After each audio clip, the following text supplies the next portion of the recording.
Welcome back, everybody. It is episode 3. We are actually 3 episodes into this, and I feel like I'm just getting comfortable now. So welcome to my little mini monologue. And today, I actually want to speak about speeches, because I've decided, myself personally, that speeches are the things that take it from an event to a wedding. I feel like every wedding kind of has to have some speeches.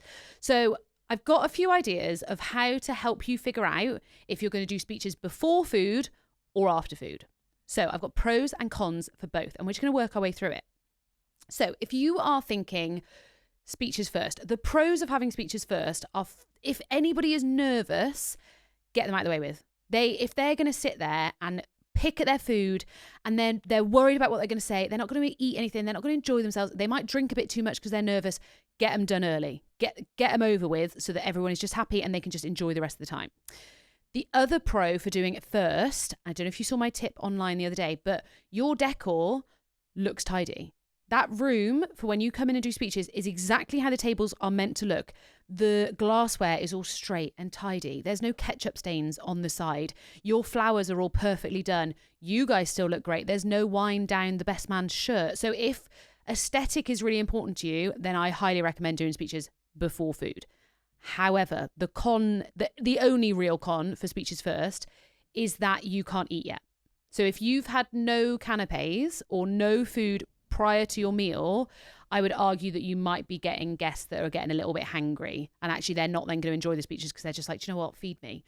So if you're going to do canapes first, I'm okay with the speeches first. If you're not going to do canapes, it might not work, and people are just going to be like, we need some bread, we need to soak up some of that alcohol. If we're going to look at speeches after food, the cons of it are that the room is messy. That is my only real kind of con for it. I also think another con is that people are a little bit more rowdy, which you can take as a positive or a negative.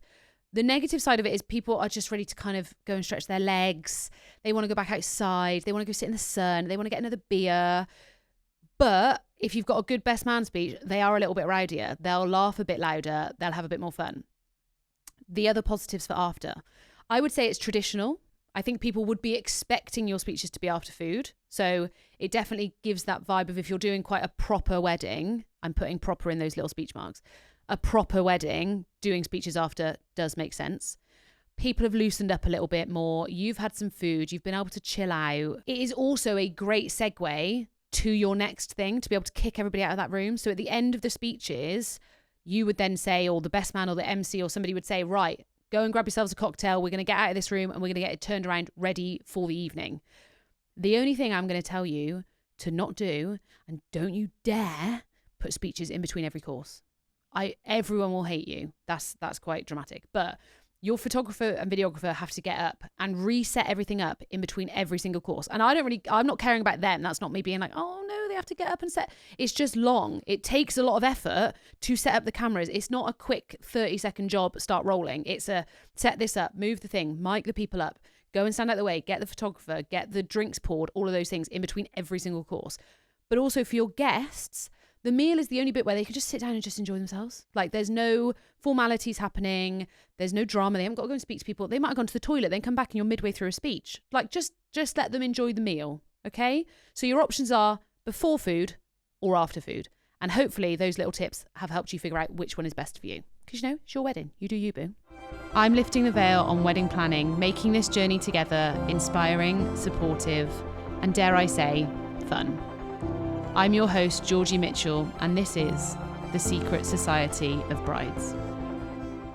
I want to tell you about a wedding videography company that I genuinely think fills a gap in this industry, especially if you're planning a wedding on a realistic budget. It's time to get to know Essential Wedding Films. Their whole model is refreshingly simple. You book them, and then around 4 weeks before your wedding, they'll get in touch to let you know exactly who will be filming your day. And these aren't random freelancers. They're trusted, experienced filmmakers that the company can vouch for, not just as videographers, but as people to have around you on your wedding day. What's interesting is a lot of the filmmakers that they work with usually charge premium prices under their personal brands. They are trusted professionals. But because Essential manages the booking and the edit, they're able to offer a much more accessible price point. The trade-off is transparency. You're not booking a specific name or personality, but what you are getting is a quality filmmaker and a stripped back service that focuses on what really matters: a great wedding video. They handle the edit and deliver your film within 4 weeks of your wedding, so no 6-month wait for you. A simple price and a simple package. £1,500 for a 6-minute cinematic video. It's not about bells and whistles. It's about doing the essentials really well. So go and check out Essential Wedding Films now at essentialweddingfilms.co.uk. Right, I'm going to introduce my new co-host. I'm going to give you a couple of rules first and a couple of things to be thinking about. Because first of all, you're probably going to want to turn your radios down a little bit, okay? Because I'm quite calm until I'm around her. And then she builds me up to the point where we're just having the best time and shouting at each other with all the fun in the world. So first tip is definitely turn your radio down. The second tip is, if you're not feeling great today, you're about to be buzzing off your tits, because again, she is the biggest hype person you will ever meet in your life. So if you're feeling a bit blue, this is a great episode to be listening to. So without further ado, this lady has been in the industry for around 8 years now. She's worked with massive brands like Space NK, Look Fantastic, Rare Beauty. She is a bridal makeup artist, but honestly, that is secondary for me to the fact that on your wedding morning, she is just the person that gets you fucking ready for the day. I am so excited to announce my co-host is Makeup by Bethy. Is that Bethy? It's about to get loud. You just make me so excited. Babe, same. What happens with you? You are like a ray of sunshine. I just love it. I love a chat. You do love a chat. We're going to try and keep it as concise as we can, guys. Yeah, we've got Brian behind the curtain. Like, you got 45 minutes. Yeah, he's going to be like, wrap it up. Yeah, we're just going to ignore. Places to go. The wedding will be over by the time that we're... Well, so I do have questions for you, because first of all, I'm like, how the fuck do you get through doing makeup? Because you chatty gal. I'm a chatty gal. Do you just work hard and chatty? I always say, so when clients first meet me at their trial, it's all around the chat, right? We're chatting. I always leave a bit longer. Whereas when it comes into the actual wedding day, I think it's different, because you've got an aim, you've got a purpose, you've kind of got a timeline. We've got a timeline, yeah. And I'm usually the one that does the timeline. I would like to vouch for you, because I work with a lot of hair and makeup artists, and I'm obviously the bitch. I'm the one that's guys, hurry up. She needs to put her dress on, because the whole day, I think makeup artists get a bad rep for being like, they just take too long, and then the whole day gets thrown off. But actually, I would like to vouch for you that whenever we've done a wedding together, never had an issue. I am militant. Never Always had an issue. At least an hour before. Yeah. It depends on obviously the circumstance. If you're going to a church, if whatever's happening. Yeah. But I always say an hour before, an hour and 15 is like preference. Stunning. But also in this kind of like world that we're in, so much happens now, and there's so much expectation on the morning. 100%. That it isn't always. I think we do get a bad rap. But also, if you try and pin down 10 girls and get their glam done. Oh, it's never you guys. Yeah, they're getting out the chair. Oh, I just need to grab my phone. Yeah. I need to grab a prosecco. I'm just take a picture. And I'm like, sit down. Yeah. Sit the fuck down. And I can see hair and makeup artists giving me the eye like, this isn't me. And I'm like, sorry. You kind of have to be good cop, bad cop, because 100%. you're there to deliver what is really a luxury service on a really important day. But more than that, you're wanting to stick to the timelines. You've got people coming in and talking to them. Yeah. All those little minutes. To say, if I can take 45 minutes to an hour doing a glam, every minute of that out the chair really counts. So when I rock up and I'm like, hi babes, how are you? How's your morning gone? You're like, shut up. You really leave have me to, alone. You have to facilitate for tears. Yeah. For other suppliers coming in, maybe, different emotions. So actually, if they're getting a bit stressed and they're needing to get out the chair to sort something out. Yeah. So toilet trips, isn't it? Yeah, it is. Oh my gosh. I always say to the girls, I'm like, anytime you just get out of this toilet for a little nervous wee. You crack on. So I feel like we've jumped ahead, and I feel like I've not given you a chance to introduce yourself. Classic us. Classic us. We're just 4 years ahead of where we're meant to be. Off we go. Tell people who you are, how you got to where you're at. You're a lady of like 9 lives to me. If I think about you, I'm like, hold on, she's done that, and she's also done that. Like, I was obsessed with you when you were living your best life in New York. Yes. Oh. And I'm just like, I love this girl. Yeah. So explain to everyone what we need to know about you. So my name is Beth. Hi. Makeup by Bethy. Hey, in the house. I am a makeup artist. I've been a makeup artist for 8 years. I predominantly do bridal, but it's very important to say that before COVID, I was an event glam girl. Oh, like full on glam. Night outs, events, lessons, but I was probably only doing about 15 to 20 weddings a year. Okay. And now I'm averaging around 100. So the jump is big, but I definitely found kind of more of my purpose. As I've gotten a bit older and more experienced, 100%. I just feel like bridal feels more purposeful. And I feel like my skills are better there. Yeah. But I am self-taught, proudly self-taught makeup artist. Okay. That, of course, does come with some kind of like, you know, off the cuff Do people training. hate you for being self-taught? No. Like, what in the makeup world, will people look down at you and be like, she's self-taught? I feel like it's more common now. Okay. So even some of the game's like biggest artists, so all of the Kardashian artists pretty much are all self-taught. Okay, fine. So Makeup by Mario, you know, I think it's something now that just, it kind of, your experience in every orifice of your life gets you to the artist that you are. Fine. The skill is part of it. Yeah. The other stuff is the other half of the pie. Fine. So before that, I had lots of different jobs. Go on. Lots of different jobs. Buckle up. I've worked for a radio station. So I can believe that. Yeah. This is giving Heart familiar. FM. Yeah, it was. Was it? Was. I used to work for Heart. I was a Heart Angel. Like in the shopping centre, be like, "Hi guys, do you want to sign up for the £1 million prize draw?" And they'd be like, "Do you know what it is? Do you think I'd be stood here in my fucking red t-shirt trying to get you to talk to me if I knew who these celebrity voices were?" I did the same. Mine was always hanging out at car garages and being like, "Can I put this sticker in your window?" Yeah, stop it. And we'd take a picture and be like, "We did 50 stickers today, guys." But anyway, that was when I was really young. I then moved to London when I was about 17, 18 because I was a fashion intern. Devil wears Prada, eat your heart out. Stop is all I've got it. to say to you. Okay. So I did lots of fashion weeks, lots of dressing backstage. Worked for Vivienne Westwood, backstage at Vivienne Westwood show. So did a lot of really high pressure dressing, as well as all the other stuff that you can expect to be from a fashion magazine. So like all of the skivvying. Is it? Okay, fine. Worked at Big Top Shop. Shout out Big Top Shop. Nice. Worked at Big Top Shop. So had a really heavy stint in retail. And then just before I was kind of coming back home, so I was in London, I had a foot operation that didn't go to plan. And it left me pretty much on crutches for about a year. Stop. Yeah, in a really bad headspace. Yeah. And I had to leave my job. So I was working for Dr. Martens at the time. Oh yeah, that's not great, is it? I can't fit the shoes on. Yeah, but I was managing their flagship store in central London and then went into the head office to do some work there. And I, never went back to the job. So I moved back home to my childhood bedrooms. Yeah. Was that a good tough, or not really good? tough. I was really struggling with depression at the time. Yeah. And just thought, I don't know what to do next. I literally felt so kind of paralyzed in the decision. I was 26 at the time. All of my friends back home were settling down, chilling out, houses, babies, weddings, kids. And I just wasn't there. So I started a YouTube channel. As we all do when stuff is struggling. I just loved makeup. Makeup for me was that thing that really made me feel like myself and like the best version. So you had no makeup experience, knowledge. I guess you're in the industry as such. Plenty of kind of like media and kind of communication and you know, business experience a little bit by managing stores. But I was just always the friend that was good at makeup. Okay, fine. I was always the friend that loved it. It's like when a friend, you learn that a friend could do a French plait. Yeah. And you're like, babes, Honey, that's your life now. Yeah, so I just loved makeup. I loved anything beauty. I loved that feeling of kind of immersing yourself into that world and making it kind of really lift your confidence. Yeah. So moved back home, started a YouTube channel. Yeah. How did that do? Really cool things through that. So had a campaign on the London Underground. On a campaign that was on TV, loads of really cool stuff. But the most important thing for that was that people locally started saying, can you do my makeup? Oh. And I'd say, yeah, babe. Yeah, £10, you can come to my house. I've got 2 foundations, both of my shade.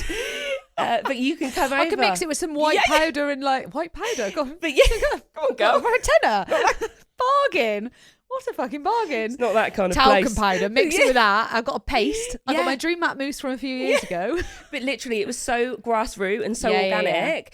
That I feel like that's how you learn the stuff though. Yeah, so for me, I feel like all of those attributes have brought me to the point now where I feel like a really well-rounded-ish makeup artist and business owner. But it allowed me to really, from the very beginning, create it quite organically. Yeah. So for me, going into bridal makeup, I feel like all of those things the chaos of dressing at Fashion Week. You can handle the stress. You can communicate with the mother of the bride. Absolutely. Like, Feeling assertive and feeling like in your power, you can do that in a way that's still going to be really like, you know, to your bone and to your core. Do you remember your first wedding? I do. Was it good or terrible? It was really sweet, actually. So it was at Manor by the Lake. Cute. Shout out. So local. Yeah. And it was for someone that I kind of knew already.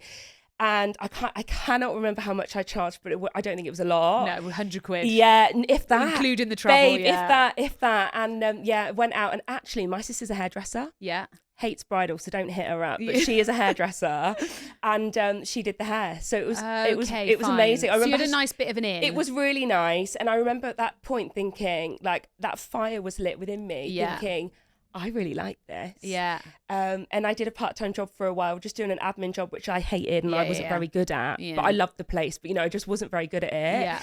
And built my makeup business. Wow. And it came to the point where that first wedding was like the thing that lit the fire and was like... I honestly feel like you're either a wedding person or you're not. You go to a wedding. If you get that you will never be able to explain the feeling of a wedding to people that haven't worked it. Because it is... Oh my God, it's the worst day and the best day. It's the most stress you're ever in.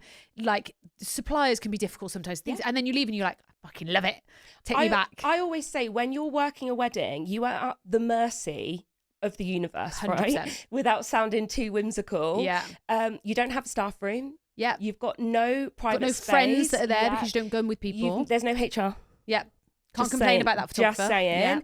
There's nothing. So sometimes you're putting yourself into situations where you're going into the unknown. So it's almost like if you worked at an office job, you are going into a new office every single day with a whole new team of people. Yeah. So a certain type of person can only be suited to that. People that crave familiarity, maybe not for them. And that's important when you're finding a wedding supplier as well, or someone that you're wanting to do your makeup. With hair and makeup, there's a lot of people that will do hair and makeup, but they're not bridal specialists. Yeah. And what we really mean when we're saying that is, are you used to weddings? I can go to a wedding and I know. Have you seen that before? Doing the makeup for a glam, for girls going out. Babe. If you're half an hour late for your night out, you're fine. Yeah. Like, don't worry about it. We're not crying about things. We haven't got 10 people walking around us. We're not trying to get the biggest photos of our life. A wedding day is a whole other, and do you know what? You touched on a really good point. If I'm getting married, I want those people around me, it to be second nature. Absolutely. I don't want you to be, oh my God, it's a wedding day. Oh my, this is so, like, I'm excited for you, but this is, I know what I'm doing. Yeah. This is second nature to me. You're the one that's allowed to be freaking out. You freak out all you like, but I know what I'm doing. I don't get nervous for weddings, right? And a lot of my friends, I've got lots of friends in the industries, and I actually work within a hair salon. Yeah. My studio space is kind of set within a hair salon, and they all say to me, they're like, how do you do weddings? Like, you're not so stressed, you're not so anxious. It's like, this is another day at the office for me in the best possible way. I agree. I need you to know that this is calm. Yes. Nothing's going to rattle me. Yes. I think that's the bit that's hard to get through to brides, I guess, is that, because people do that, like, you're not stressed, and I'm like, no, it doesn't.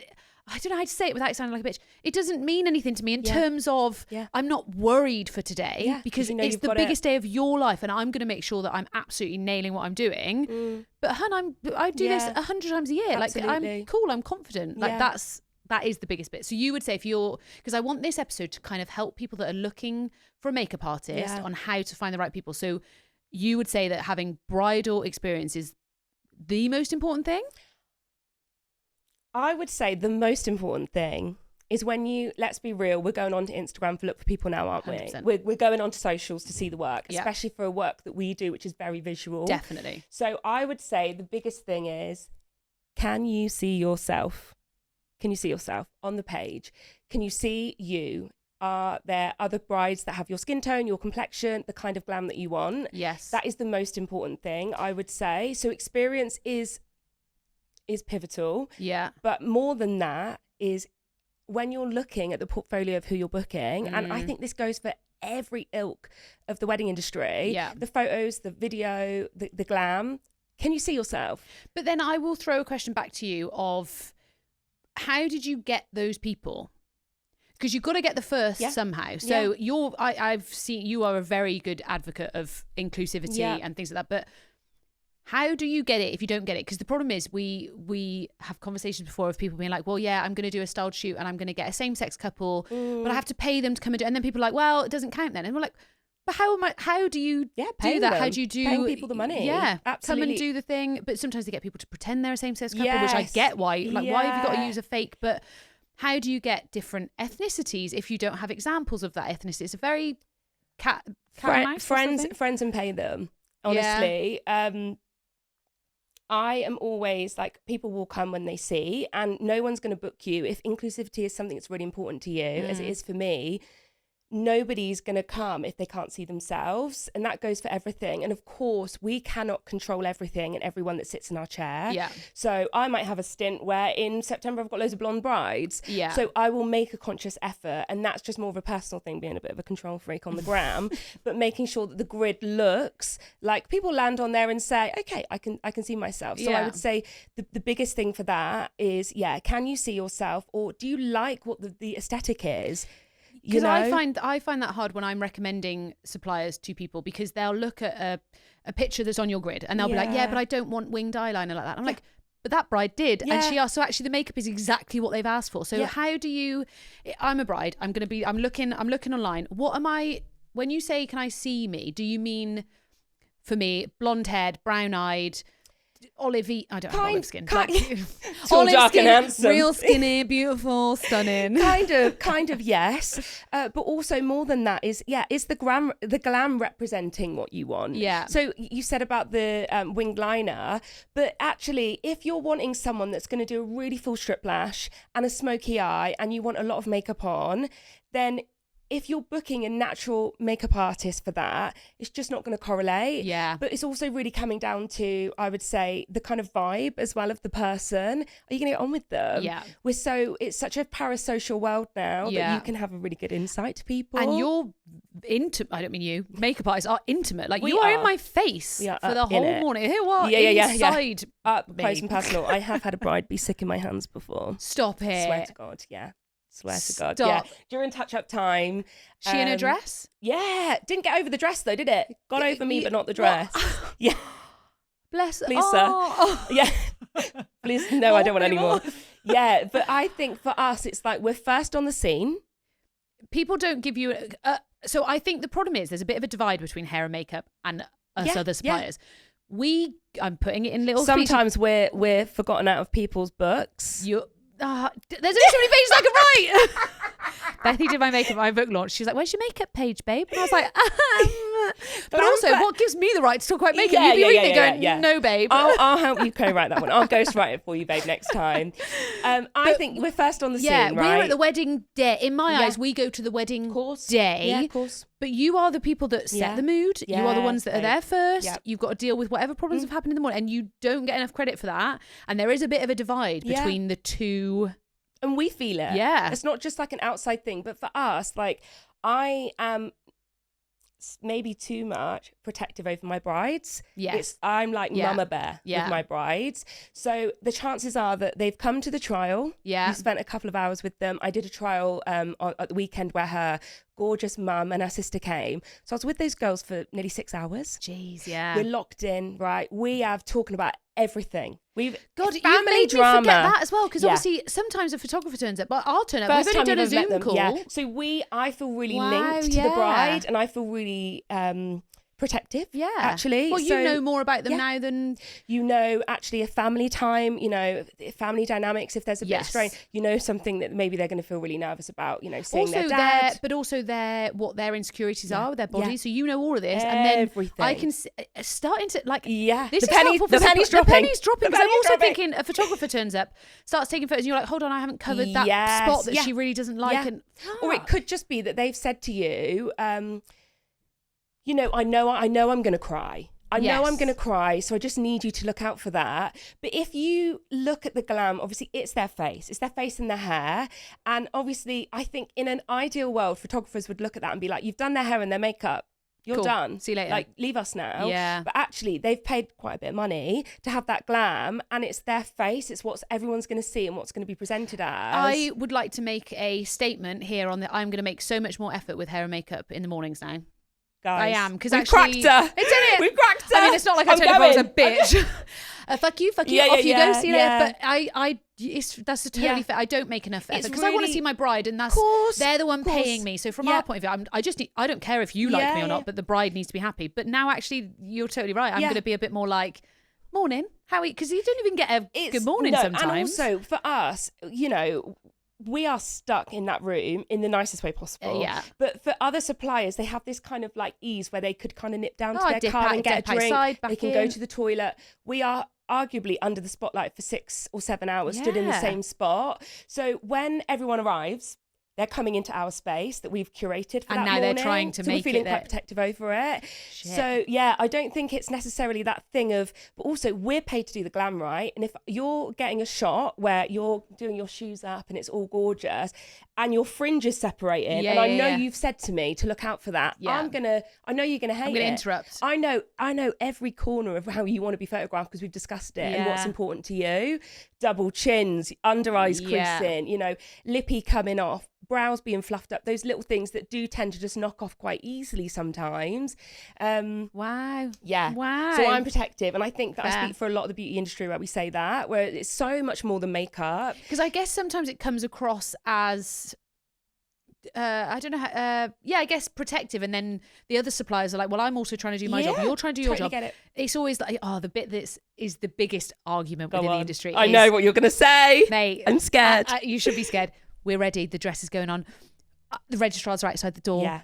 I should take a photo, and I'm like, I'm okay, really no glad worries. you brought this up. So for us, the fucking light comes out. Can you turn that way, babes? But I get it. Like, you need the picture. I do. There's two ways that I look at this, right? The first way is that it is the only and biggest thing that is going to bring other brides to our business. 100%. And brides, I don't know if you can maybe help me with this, girls, if you're listening, but brides, when you're landing on pages, you want to see the finished look.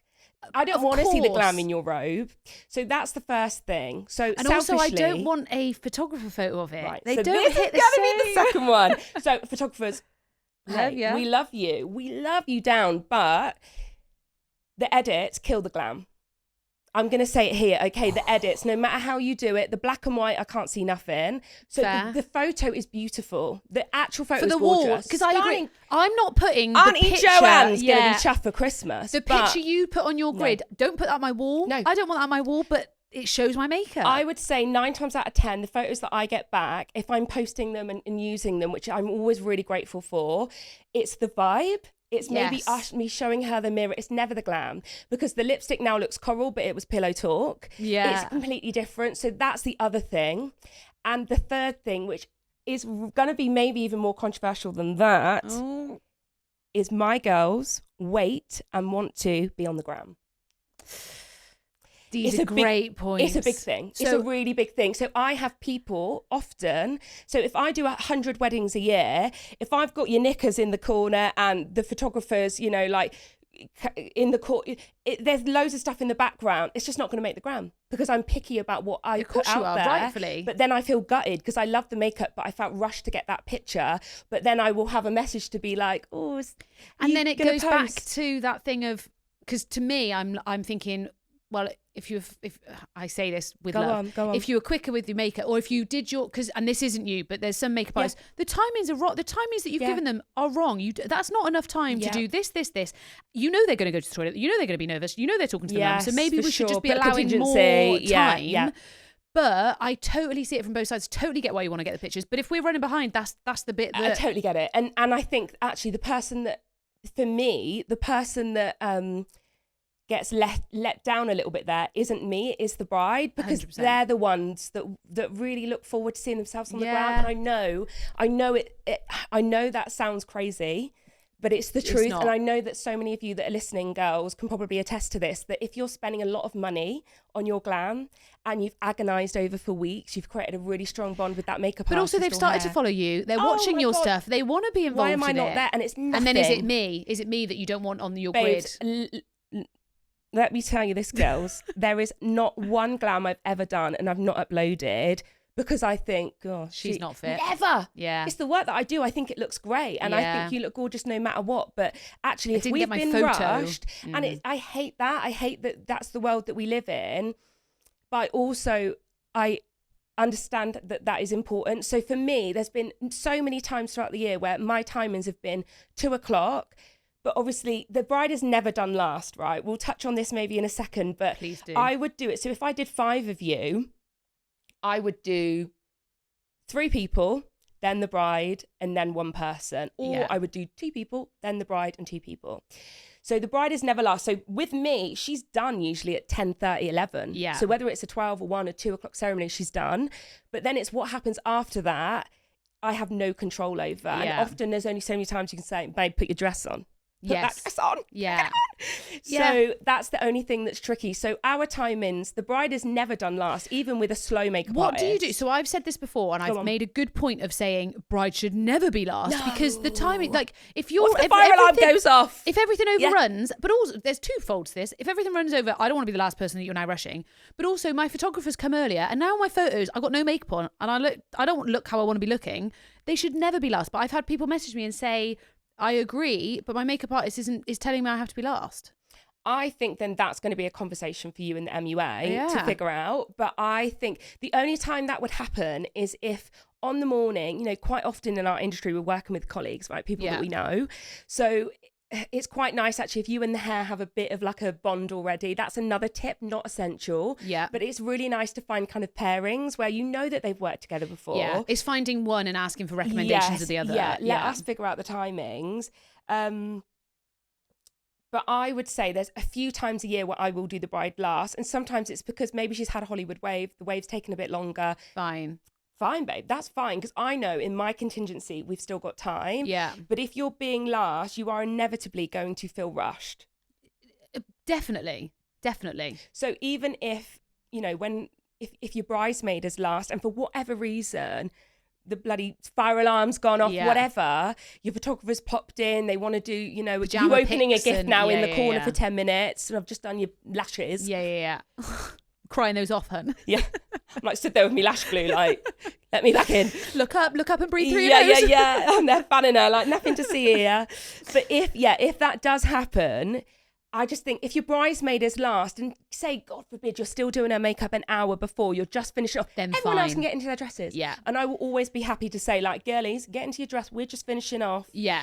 You carry on. Because brides especially don't realise how long it takes to put on a wedding dress. I'm not on about physically. Babe. I am a little bit on about physically, but actually you taking photos, the photographer will stop you. I love photographers. Getting your Spanx on. The Spanx, I need one last wee. I need to go and get, where's my bra? Where's my stick on boobs? Like I need to do a jewellery picture. Can you go and stand in the light? Can you look at the thing?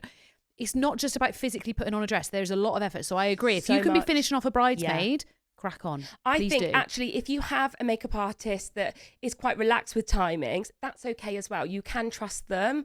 But I think if you just create your own stipulations, there's nothing wrong with that. I love when people say to me, I'm doing a first look with the groom. Yes. So actually I want to be ready an hour and a half before. I say, okay, honey, no problem. How do you then, so if I'm a bride and I'm quite type A, I know what I want. Yeah.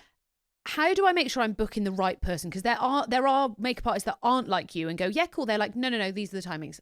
I think how do we learn this early? I think you can tell, which isn't that helpful, but I think there's nothing wrong with asking them at time of booking for a rough guideline of what they could expect on the day. Yeah. Because if they then reply and they say, oh, we'll sort it out closer to the time. They do that. Yeah, which I also get, and I've probably sent a few of those emails before, because that also, the caveat to that is, I don't know what glam you want. Yeah. If you want a really heavy glam, I'm going to need 2 hours, babe. Yeah. If it's an Asian bridal look, I'm going to need 2 hours. Whereas actually, if it's a soft little shimmy glam, so that's the only time that is. But I would say if you are one of those people that are type A, I would put the ball back in your court. So I have a gorgeous bride that I'm doing this weekend, my first bride of the year.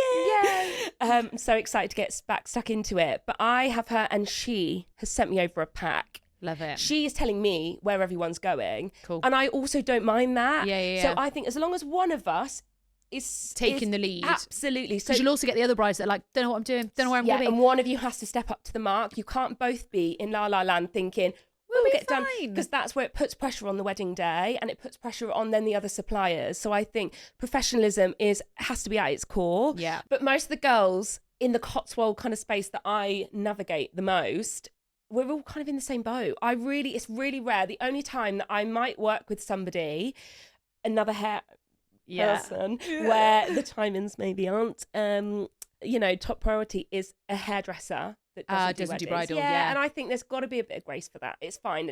They're coming into our world. The bride has chosen them because it's a really special connection. They do the hair all the time. Yeah. I've got so much love for that.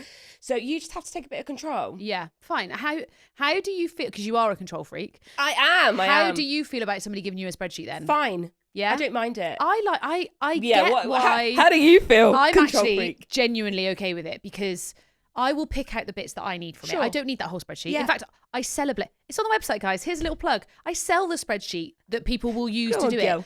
But for you as a makeup artist, ignore the other 50 pages and pick the first two. Like, I just think when, I'll get photographers and videographers and stuff moan to me and be like, and I'm like, but all of the information's there. So if anybody asks you something, it might take you 2 minutes to look through it, but you don't need to ask them. And the reason they're giving that to you is because they want to take everything out of their head and go, there you go.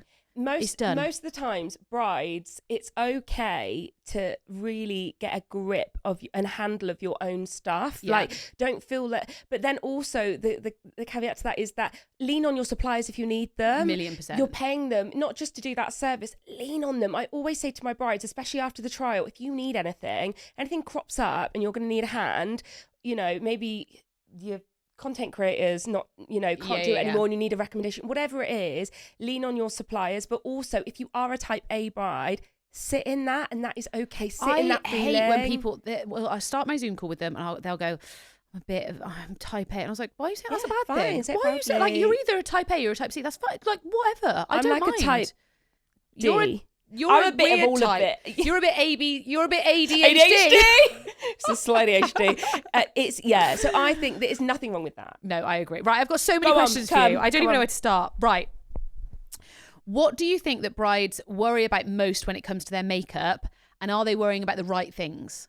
Really good question. I think that going back to that kind of perspective of what you want to look like is important. But how do you know what you want to look like? Because it's you. I always say that time, we can all recall a time when maybe we've done our own makeup and we've gone out and we felt really good. Yeah, okay. So those things, for me, for example, if you're watching this, hello, but would be the things that make me feel most like me are mascara, because I'm a blonde babe and those lashes are very blonde. Yeah. Winged liner, a blush, a pinky lip. I know that's my DNA. Okay. So if I went to go and get my makeup done, I would say, hey, here's some pictures of me looking my best. These are the things I like. I don't like a smoky eye. Yeah. Just think a little bit about what you want. But are you trying to, because I think for my wedding especially, did you do a red lip? I did do a red lip, and that was we had a lot of back and forth on that, and actually I'm glad I did. But I remember thinking I want to look the best I've ever looked, which means I have to look different.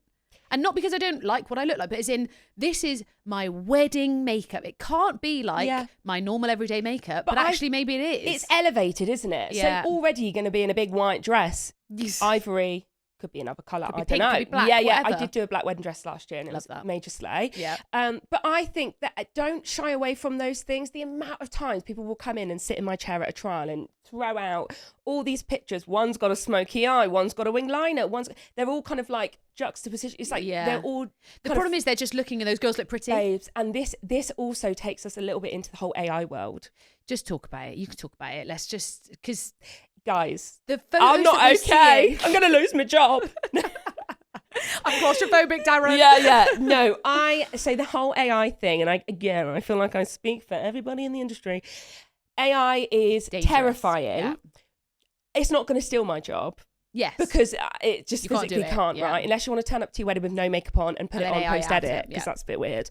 But the AI thing for me is people are bringing in inspo, and unless you stipulate, so for me, I send out a bridal pack before the trial and I say, hey, bring in a picture of you with, so if you're listening, here's some tips. So if you're going to your trial, take in a picture of you with your makeup on. As in like normal day makeup? I want it. It could be two. It could be one of you day to day. Yeah. And then I want one of you on a night out when you've taken a little selfie. And you've got like fire. Fit. Yeah, fit. Maybe you got a little strip lash on. Maybe you haven't. I don't know. Red lip on, whatever. Don't worry about what's on it. But we want to see how much makeup you're wearing. This is a fantastic How tip, have you actually done your brows? This is me. So this picture that I'm showing you is I think I look fit here. Yeah. I'm not saying that's how I want my makeup. No. I don't want the red lip. I don't. But I'm feeling myself. Our thing, right? The reason that you're booking us is because you've looked on our page, you like the vibe. Yeah. So we're going to do our thing with you married into that. 9 times out of 10, okay? So bring in a picture of you with a bit of makeup on. Yeah. Bring in a picture of you with a lot of makeup on. If you're not a makeup wearer at all, that's okay. Just take a snap of what your day-to-day looks like. If it's a little bit of mascara and concealer, fine. Stunning. Bring in an inspo pic from the artist's page. The amount of times, even now, someone will come in and it will be a couple of AI pictures and then some random Pinterest pictures and a couple of pictures from Joe Blogs up in Scotland, a makeup artist that they found. The reason that you're booking your suppliers is that hopefully you've seen the work that you like on their page. Yes. So that's another really important one. Go and look on your page. So if I went so that is actually something like, I'm going to sound well bougie now, but go on. I've had my makeup done a few times now. Yeah. Do you know what I mean? Whereas when I been got around married, the block. I'm a bit famous now, you know? When I was doing my wedding makeup, I reckon I'd had my makeup done once in my life. Yes. Didn't know what I was asking for. Yeah. Didn't know what I like. So when people say, what do you like? And I'm like, I've literally got no idea. If you ask me now, I know I want light contour, because when they sculpt me, I hate it, whereas other people love it, and that's okay. Light contour, I know that I like. Not too much coverage. Big, I like you glowy. like your eyes. So when we met and I was like, babe, I actually know what I want. Yes. I actually am getting to the point where that's really helpful. So if you've ever been a bridesmaid for somebody else, or if you've ever had your makeup done on a counter, even if you've hated it, I want to know. Fine. So literally you want my whole makeup history. I just want, and it doesn't have to be a really long history. It could just be, here's my pics, here's a bit of inspo. Some of it can be mine and some of it can be someone else's. I don't mind. Yeah. Listen, if you want one AI picture, I'll let you. But AI is perpetuating a really unrealistic, image for our girls. With those no pores, not a hair out of sight. But also the pictures, hair out of place. The question that I usually bat it back to clients is when they show me a picture where I just think, the girl's really pretty and the dress is nice. I say to them, if I'm not looking at that, describe the makeup to me. I do. I just say to them, describe what that makeup feels like to you then. Say I can't see the picture. And they'll say, you got mascara. Can't really see the eyeshadow actually. So things like that are really helpful. So just get that in your locker. Most makeup artists will start, I have about a 20-minute chat. Hard to believe, I know. What? About 20, only 20 minutes? Are you sure? I have about a 20-minute chat before I touch the face before a trial. I'm watching you. I'm seeing how those eyes are moving. How heavy your crease is and your brows, how they're sitting. I'm chatting to you and I'm taking everything in before we start. I literally feel like I did my makeup this morning. I was like, she's gonna you look lovely, she's gonna look at my thing. She'll be judging I'm me. also the least judgmental person in the world. I will say that. You have to, and this is the really hard bit is, and I'm going to ask you a question again this after, but if I don't like it, how do I go about that? Because you're not going to nail it first time. No. Like the makeup, again, the problem is the makeup that you've done might be fantastic. Yeah. I don't like it. Absolutely. And how do we say that's really realistic. How do you want us to tell you? I've just done your makeup. It's taken me an hour. I've been so nice. We've been chatting. We've been having a great time. I've held up the mirror. Tell me. I say to everybody. No, I want you to look in my face and I want you to tell me what I have just spent an hour doing you don't like. Yes. How you want to hear it. So hang on. I will say though, I say to everybody when I hand the mirror, you must say if you don't like anything, you will never hurt my feelings. Okay. That usually breaks the wall down. Fine. But if you are someone and maybe you don't feel like that opportunity's been given to you, I would just take a second and please girls, do not hold the mirror at 2 inches across, away from your face. I say that bridal makeup isn't stage makeup. I hate that. But you are being observed from a distance a lot of the time. Yeah. So you are walking down an aisle. You're at the top of the aisle. You're at a top table. You're not up close and personal. Yeah. So I say sit in the makeup for a second. There's something straight away that does not feel like you must say. Okay. This is not personal. They are not going to think you're a terrible person because you say, I don't like my eyebrows slicked up. They're just going to say, cool. I think as long as you can articulate what you want. Yeah, it's the thing really of being like, I'm not sure, I don't like my eyeshadow. Yeah, but why? Yeah, absolutely. So a lot of people will say, I think I can have more blush. And to that I say, lovely, because I love blush. But people will always say, and we'll just sit in it for a bit. And straight away, you can usually tell when someone's not feeling it. But it doesn't mean that you've found the worst makeup artist in the world or any of that. They might be amazing. And it's absolutely common for there to be changes. Fine. I would say from the trial to the day, to the walking out the door I would say from the trial to the day, I would say 65-70% of brides don't change their makeup. Okay. They sit in the chair on the wedding day and they say, yeah, that's all good. No, exactly what you did, Beth. Do the same thing again. Yeah. Whereas there's gonna be maybe 20% that want a few tweaks. I got a bit shiny throughout the day. I want a bigger lash. They're all really small tweaks, girls. So like, if they're your bugbears after your trial, easy tweaks. So be it. Yeah. The things that actually, if you didn't connect with the makeup artist, if the makeup feels way out of your zone, so we are talking really big coverage, big lashes, they maybe haven't listened to you, then that might be time to either call in for a second trial if you want to go down that path, or possibly find another artist. Do most makeup artists, I figured out who I want now. I've looked at the page, I've got my inspo ready, I'm going for my trial. First of all, some people make you book before a trial. Yes, I do. How do you feel about that? Okay. Yeah. So I have to book my whole wedding? You absolutely. I think for me, I get this a couple of times a year, but people usually are quite accepting of it. Yeah. And it's the same way as you like the photographer's pictures. They have never taken a picture of you.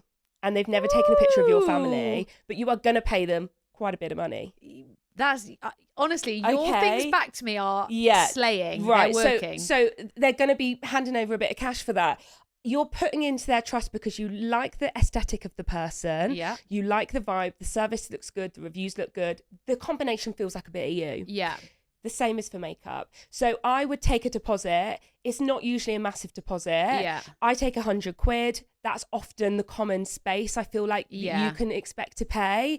So, but people are booking because they feel pretty connected to you and they feel like you're the right artist. This is why I know I bang on about social media, but to me it is so important, because why on earth would I book a makeup artist? Yeah. Yes, the pictures are lovely, but I don't know what you look like. I don't know your personality because and I hope you don't mind me saying this, because I'm the same as you. Go on. You won't be right for some people. Exactly. We're a bit much for some people. If you are a very quiet, very chill, Beth is maybe might not be the right person for you. What I will say though is I can gear shift. 100%. Like there's a lot. Me as a person is very chatty. I'm such a girl's girl, so women are like so important to me in the work that I do. Yeah. We are the only supplier that is only with the bride. Yeah. We're like in this little secret squad with them. Yeah. So it's always that thing of like, so you've got to know that when you open that door to that Airbnb that you're staying in, you've got to open that door at 6 a.m. and feel like you're excited to see that person. That's what I find. And I guess connected in some way. I guess the trial is the thing. So I'm guessing if I booked you, went to my trial and I didn't want to carry on, I lose my deposit. So it's cost me £100 to have a trial. Yeah. But also, if you are somewhere that you are near to the artist, and I know that isn't always the case. I've had a lot of brides travel all over for me at the moment, but every now and then, if you are located near the artist that you've chosen, there is no harm, and I urge people to do this, in going to get an event makeup with them before you book. Oh, okay. Before you book. Oh, yeah, of course. Just go. So you've got engaged, exciting, lovely. You're thinking about your glam. Just go and get an event makeup done. Yeah, fair. See what you like. See what the vibe is. Because to me, I agree. The personality, yes, cool that you can do makeup. Yeah. Loads of people can do makeup. Absolutely agree. I am spending my morning with you, and it's the same for every supplier. Yeah.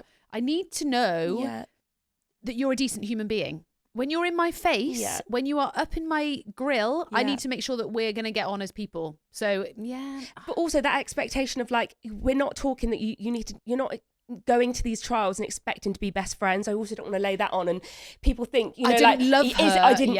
But you just want to feel safe, confident, and to feel comfortable to say, yeah. I don't like this. Actually, absolutely. Can you put some more blush on it? Yeah. Right. So I feel like we've been all around the houses, but I'm just going to pin you down. Yes, please do. I would like you to tell me, what are the 5 things that brides should consider when looking for the right makeup artist? Okay, really good shout. So 5. 5. So the first one, going back to that point of, do you see yourself? Yeah. Do you see yourself in the work? And that can mean what you look like, or the glam that you think that you want. Yeah. The second one, which is quite an obvious one, does the budget align? Oh, this is great. We haven't even talked about money. Yeah, but does the budget align? So if you are someone that is on maybe a little bit more of a budget, you might want to go for a slightly less experienced artist, someone that's not doing as much weddings, someone's not as in demand. But I would say budget is important, right? Yeah. Let's be real. When we're planning a wedding, every penny matters. So yeah, does the budget align is the second one. Can I ask you a really quick question within this question? What is the kind of, I know it's a hard question, but just what are we, is it £100 or is it £1,000? What's a bride makeup? I would say for a experienced makeup artist, you will be looking at, do you want just bridal or what kind of most minimums are? I want just bride. How much is it going to cost to do my face? Okay, so for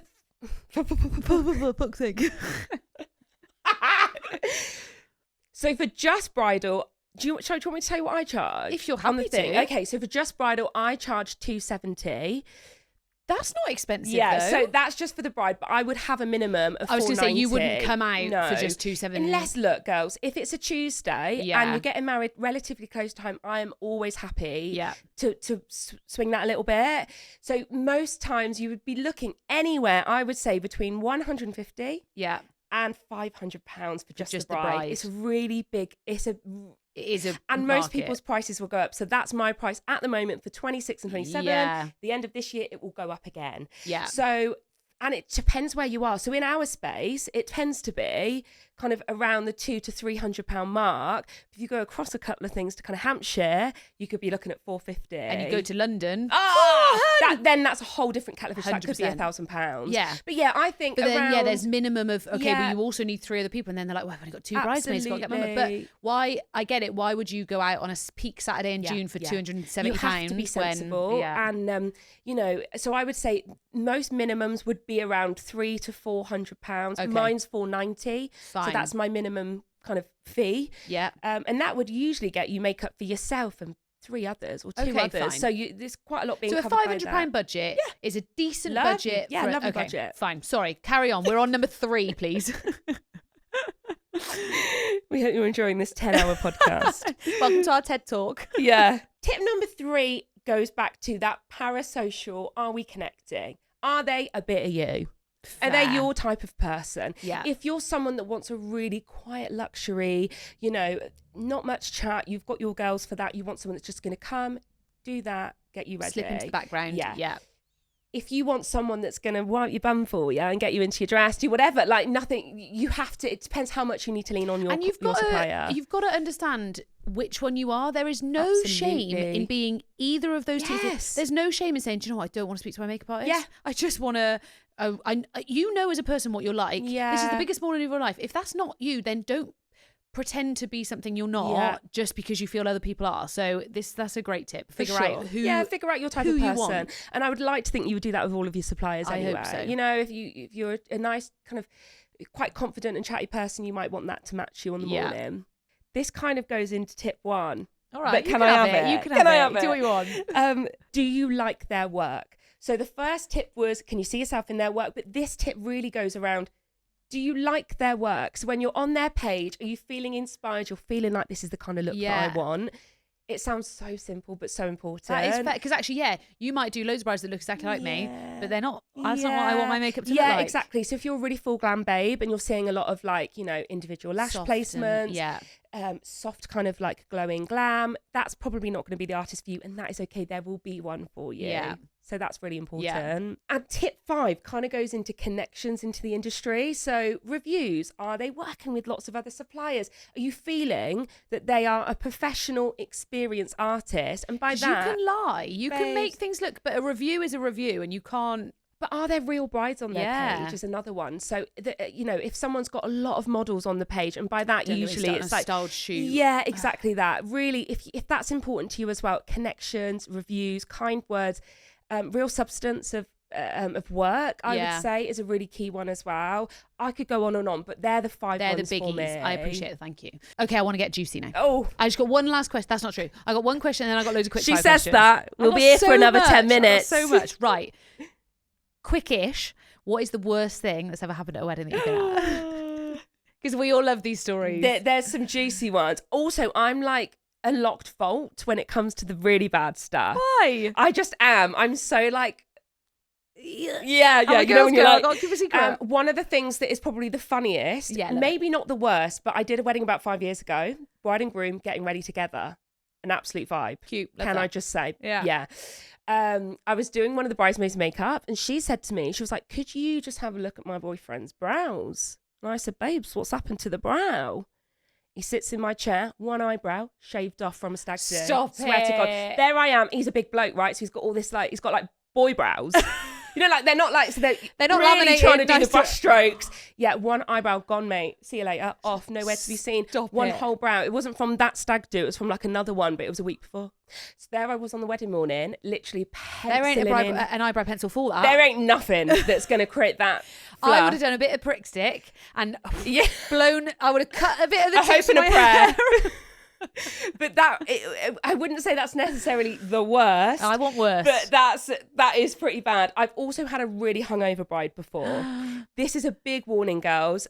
A glass of Prosecco is the most I think you should be drinking the night before. She said it. I've done it a few times where you'll get there. So not only for your skin is it so dehydrated in the first place, is those under eyes that will go. Oh, shit. They get so dry. You can always tell when someone's been drinking because the skin, especially the eyes, is so skin tells the dehydrated. secrets. Yeah, it does. It's like, hun, she's drunk still. She was the one that was sick in my hands.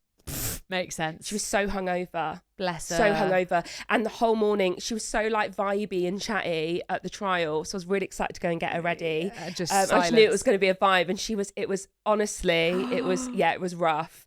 But most things for me, I don't have bad bride stories. It's just something has happened. It's never the bride. Oh, is who what is I it? will say. Who is it? It's a mum, it's a sister, it's a bridesmaid. My brides are 10-10. The one we did, I don't think she'll mind me saying this because her mum was tricky, bless her. Yeah. So, and I get it from both sides. Her mum wanted to put on a dress. And I'm like, so what I normally do is I'll help you get started and then I'll get out of the way so that you can take your pictures, you can have your moment. I even play a bit of a song in the background so it makes you all cry. You do. Like, I know what I'm doing. You do. I know what I'm doing. Oh my God, I forgot about the song. All of a day. sudden, I'm just hearing this music. You're like, why am I crying? But I know what I'm doing. Like, this is the whole trust your suppliers thing. Mum was like, no, I'm putting in a dress. And I was like, okay, I normally just really quickly talk about this. I know we've been talking for an hour, but putting on your dress is so important. And my advice to you is nail that down, who's getting you into your dress. And I would actually advise this, not your mum. Eyesight, hot sweats, a lot goes against it. Confidence, their hats are getting in the way. They're getting nervous, a bit stressed You're going to get pissed off at each other. A lot of the weddings that I do won't have the beauty of having someone like yourself there. So it is usually me, and I always say at the trial, who's putting you into your dress? Would you like some help? I will make a note of that, and then on the morning when I'm doing their makeup, I will just say, do you still want help putting into that dress? And I will encourage the mum to come in, soak it all up. I want the mum. So what I normally do is I will put the dress on. Let me get on the floor. I'll get on the floor. Yes. Amen. I'll get on the floor. I know how to do. There's not a dress that I haven't seen these days. Yeah.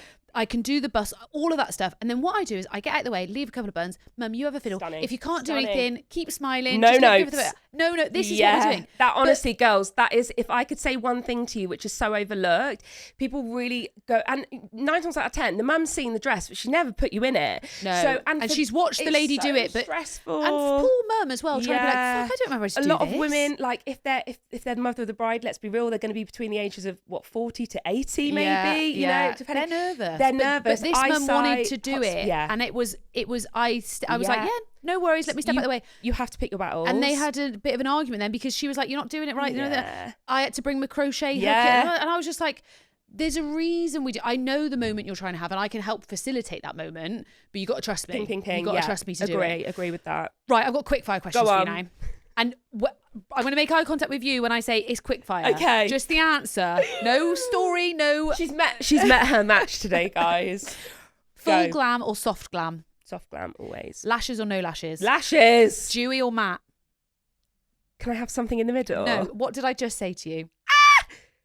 Matte with some highlight. It's going to last longer. Trial morning or trial evening? Ooh. Anytime, I don't think matters. I feel like the morning makes sense. You said it was quick fire. I know, but now I want to talk about it. Morning makes sense. It all day. Morning makes sense, but sometimes you can't always navigate that. But I think, like a morning or afternoon, you're obviously not going to get your trial done usually at 4 p.m. No, it'd be weird. But it's a good I think test. anytime. Don't get too hung up on that. One product brides overuse or want to overuse. Oh, I feel like people are obsessed with mascara. So sometimes I've had a few brides in the past that just put the mascara on and on and on. And I say, hey, step away. So I think, knowing when just to step back, but usually something like mascara. Fine. One product that brides forget or don't have enough of. Blush. You do love a bit of blush, though. I love like blush. A bit of blush. It goes on last and comes off first. It always. So I think your whole episode could be a meme. The words I want to get, the little words of all the things you're saying. Right. Biggest bridal makeup mistake. That's hard. Trying something new, surely. I think trying something new, but also like not putting their trust. We're kind of going against what we said earlier, but not putting their trust in maybe trying something new. Fair. And so the artist to try something. Fine. Makeup trend you secretly hate. Oh. I think everybody wants to be contoured to the heavens, but some people need to leave it alone, is what I will say. Yeah. A little bit of sculpting. Has to be done. It's the line. It's people come in often. I know this is quickfire, but just quickly. I'm gonna quickly answer it. That's the quickfire part. But people want their jawline contoured, the nose. So I think a little bit of soft sculpting is good, but step away from the harsh We don't need contour. a ruler. No, it's not needed. A makeup trend that you love when done right. Oh, just a soft glam. I'm just such a sucker for a bridal glam. I know that's a cop-out answer. Bridal glam to me is just chef's kiss. So much goes into it. So I would say, just fine. How long should bridal makeup actually last? That's a whole episode. We could be here all day talking about touch-ups. If it gets to 9 o'clock at night, the lip girls, let me look at you while I'm saying this. Please top your lip up after dinner. Someone has to be on lip duty. I usually give it to the most sensible one in the group. I give a little touch-up. I'll put it in a little pot and I'll give it to the group and I say, listen, I'm locking you in. You top that lip up after work. and after work, after drinking. You top that lip up after eating. I think it's unrealistic. We do all have this unrealistic expectation that our makeup's going to sit perfect all day. Babes, the skin will be fine. Yeah. You might need a bit more blush. Fucking hell. But the skin might need waking up. So it could just be a little bit of setting spray, something like the Charlotte Tilbury Flawless Finish to revive the makeup and pop that lip on. And I swear to God, your whole look will come alive again. The lip is so important. Even if it's a little bit of Vaseline at a pinch, just something. Yeah. Right, these are actually quickfire now. I already know this. So touch-up kit, essential or overrated? Oh, essential. Do brides really need airbrush? What, like the... No! Leave it alone in 2006. One thing that brides should never change last minute. The eye. Yeah? The eye. Well, they want a bit darker. Quick, put me a bit of shadow. I think stay with it. A lot of people they feel like they need more on the eye. It's fine to leave it alone and just sit with it. One question every bride should ask their makeup artist. If a girl has left your trial and not asked you this question, you'd be like, what? You don't even know XYZ. Does it matter what product you're using? Do the timings matter? Okay, so I feel like the one question that people don't pay enough attention on, which again, whole nother episode could be covered on this, is skincare. Oh. How to prep your skin properly. Sunbeds, don't use them. Things like that. So that for me would be the thing. So it's what they need to do. If they've left and we've not spoken about skincare, or at least just like acknowledge, like if their skin's good, no, nothing needs to change. But that would be for me like red flag if we're not covering that. We need to. Fair. Finish the sentence. Great bridal makeup should make you feel bloody amazing. That was fit, stunning. Sexy. All of it. Fire. Right. We have got to wrap up this episode because these people are like, they've probably arrived at work and they're like, girls, sorry, just guys. hurry up. It was a 40-minute journey and I just love glam and I love chatting. So we get secrets from the society where people message in and they've got like either a secret or a question. So their question is, and it's not to do with makeup, which I think is a nice thing. I want your opinion. I have a bridesmaid that lives abroad and won't be moving home for at least another year. I want to do things with my bridesmaids to get them all together and talk about the wedding, and I don't want to leave her out. It's so hard. I don't have those moments with her, with the rest of my bridesmaids here. She can't come for dress fittings, makeup trials, everything, but it's not my fault. How do I deal with this? That's so common. It is, isn't it? Everyone lives in Australia now. Don't they? Everyone's got a bridesmaid that lives in Australia. Yeah. Oh, she's in Bondi. Yeah, you and everyone else. It's really tough. And I actually think the answer is that you can't win them all. And you have to just give grace to the fact that sometimes you're not going to be able to include everyone in the same way. Yeah. It could just be sending her something or having something, That's like the nice bridesmaid idea. proposal. you seek out something in the area that they're living in. Most places, even if, you know, it's not even in the UK. Flowers. Yeah, just something with a handwritten card, that could be a really good way of just like, you know, asking them. It surprises them at work. It has that kind of like lovely wow factor still. But also there's Zoom. Can you Zoom onto the dress fitting? Can you Zoom it? Because I get it. I wouldn't want, like, especially when it's a group of friends and you're doing something exciting, but why should you not do that thing that's exciting just because someone can't be there? You've chosen them presumably knowing that they are living away, or that they're planning to. So I think that actually just maybe expecting a little bit less from them. Fair. And do you know what it always is? Communication. Yes. Just speak to each other and say, look, I'm really sad you're not here. I'm still fucking doing it anyway. I'm still going on my hen do whether you're coming or not. Yeah. But also I think I hope bridesmaids listen to this as well, but it's also your responsibility to be like, good, it's your dress fitting. Yeah.